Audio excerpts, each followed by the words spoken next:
Hello, welcome to the Field Day channel. Now then, this is the Colin Furze behind the scenes video, and they've sent me some questions for me to ask, so I suppose I better ask them really, haven't I? Or answer them as I will do. Describe your channel. Now, the Colin Furze channel is a mixture of creation, madness, and awesomeness, I guess. I basically make some of the weirdest stuff you'll see on the internet. A lot of people that I speak to have normally seen something I've made but have never heard of me, which is a great thing because it means the work I'm doing is more interesting to people than me.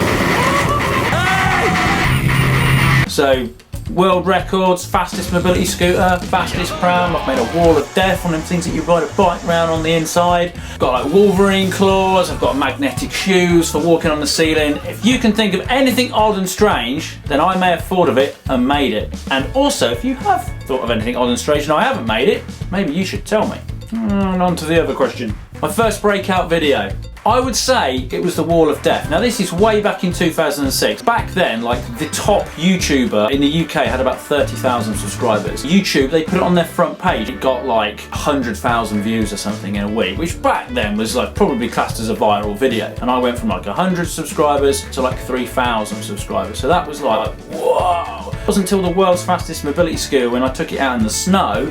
Off it went. There was all, I mean, I had to turn my phone off because it was just like beep, beep, beep. And then again we had the X-Men stuff and things were even bigger. And that was like 1 million views in a day. Like for the first 3 days that video was just bang, 1 million, bang, another 1 million. That was a long answer, wasn't it? And what's your process when you have an idea? Well, this is a strange one. Sometimes the idea can come from the object and sometimes it's just something that I cook up in my head and then I go off and try and make it. Magnetic shoes, that was to try and be Magneto, so it was like, you know, what can I do? Tell us about how you went creating the motorhorse. I went to buy something completely different, not a plastic horse. Saw the plastic horse in the corner and I was like, hello, what are you doing with that? So I bought it. So with the plastic horse, immediately you go on, what am I going to do with this plastic horse? Obviously stick an engine in it. It's a bit of a tricky one really, because when you're trying to fit something in something else, you know, that's immediately quite difficult. So I got the bike roughly the same size as the horse. Was this a match made in heaven or what? So I had to chop it in half, and then you kind of just start welding stuff together, and if it's not wrong you chop them off, shorten them, lengthen them. It's not particularly nice to ride because the bike has been made to fit in the horse, not to be a nice bike. But it's a motor horse, it's just something for people to look at and that's hilarious. But some people would look at it and be like, what a waste of time. But there we are, that's the Colin Furze channel. That's what it's all about. Love it or hate it. Why?